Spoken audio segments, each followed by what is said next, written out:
अस्सलाम वालेकुम। आज एक इंतहाई अफसोसनाक खबर है।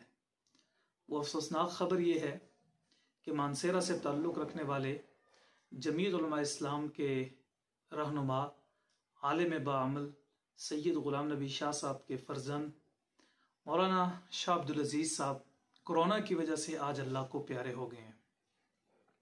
ग़ुलाम नबी शाह साहब या उनका ख़ानदान इल्मी हलकों में, मजहबी हलकों में किसी तारुफ का मोहताज नहीं है। खुद शाह अब्दुल अज़ीज़ साहब को भी अल्लाह ने बड़ी खूबसूरत आवाज़ से नवाजा था और उनकी आवाज़ का तोती पूरे मुल्क में बोलता था। जो मजहबी हलके थे वो उनको पहचानते थे, वो बैरून ममालिक भी जाते थे, जाके अल्लाह ताला की तौहीद, रसूलुल्लाह सल्लल्लाहु अलैहि वसल्लम की रिसालत, सहाबा इकराम के हवाले से गुफ्तगू किया करते थे। उनकी आवाज़ में अल्लाह ने बड़ी मिठास रखी थी। वो जब बात करते थे तो कानों में रस घोला करते थे। जी चाहता था कि उनकी गुफ्तगू सुनी जाए। वो जब नात पढ़ते थे तो दिल बाग बाग हो जाता था। मैं अक्सर उन्हें कहता था कि आप खिताबत के बजाय अगर नात के मैदान का इंतखाब करते तो आपका इस मैदान में कोई भी सानी ना होता। लेकिन वो मेरे बुजुर्ग थे, मेरे बड़े थे, प्यारो मोहब्बत से पेश आते थे।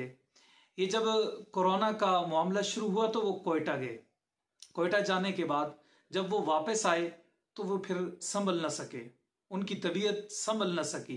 उनके करीब के जो दोस्त अहबाब थे वो कह रहे थे कि शाह साहब की सूरत हाल खतरनाक है। एक तरफ ये मामला था कि शाह अब्दुल अज़ीज़ साहब बीमार हैं, उनका एक बड़ा नाम है, उनका एक बड़ा हलका है, उन्होंने PK 34 से इलेक्शन भी लड़ा और हजारों वोट लिए।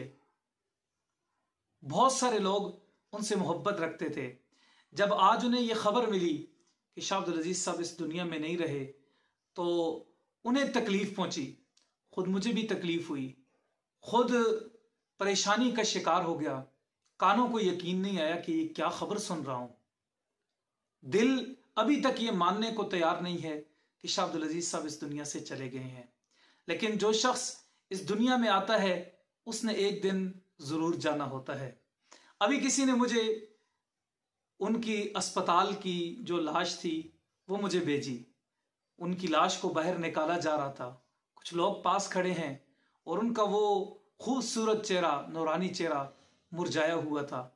जब मैंने उनकी ये तस्वीर देखी तो मुझे अफसोस भी हुआ और साथ ही मेरे जहन में एक बात आई कि ये तस्वीर कम से कम उन लोगों को भेजनी चाहिए जो कहते थे कि कोरोना की वजह से आज तक कोई नहीं मरा, कोरोना की वजह से कोई लाश सामने नहीं आई, जिन्होंने मजहबी तबके को परेशान किया हुआ है, जो लोगों को कहते हैं कोई जरूरत नहीं है जी, ये एक साजिश है, अमेरिका की साजिश है मसाजिद के खिलाफ, मसाजिद वीरान करने के लिए, बंद करने के लिए।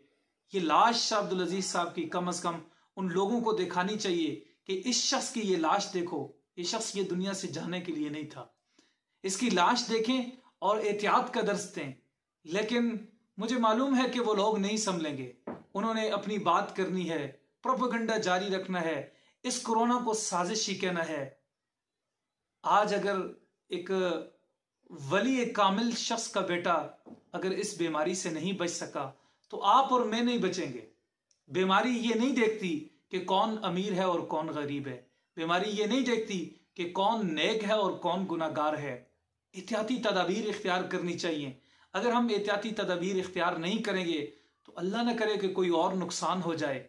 जितने भी लोग हैं, हमारा तबका है, हमारा मजहबी तबका है, आम इंसानियत है, लोग हैं, मैं उनसे कहूँगा कि शाह अब्दुल अज़ीज़ साहब की उठती हुई लाश को देखें।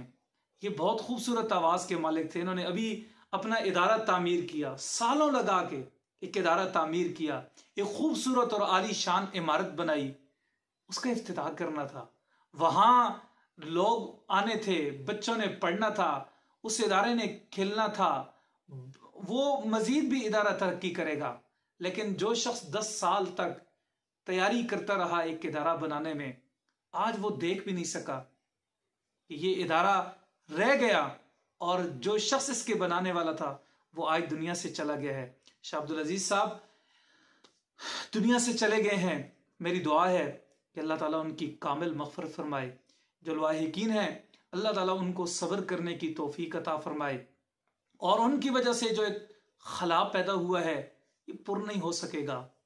खला हर शख्स के जाने से एक पैदा होता है, वो बहुत बड़ी शख्सियत के मालिक थे। अल्लाह ताला से दुआ है कि अल्लाह ताला हमें इस बीमारी से बचाए और हमें एहतियाती तदाबीर इख्तियार करने की तौफीक अता फरमाए। कम अज़ कम उन लोगों की बातों में ना आए जो आज तक ये कहते हैं कि कोरोना की वजह से कोई नहीं मरा।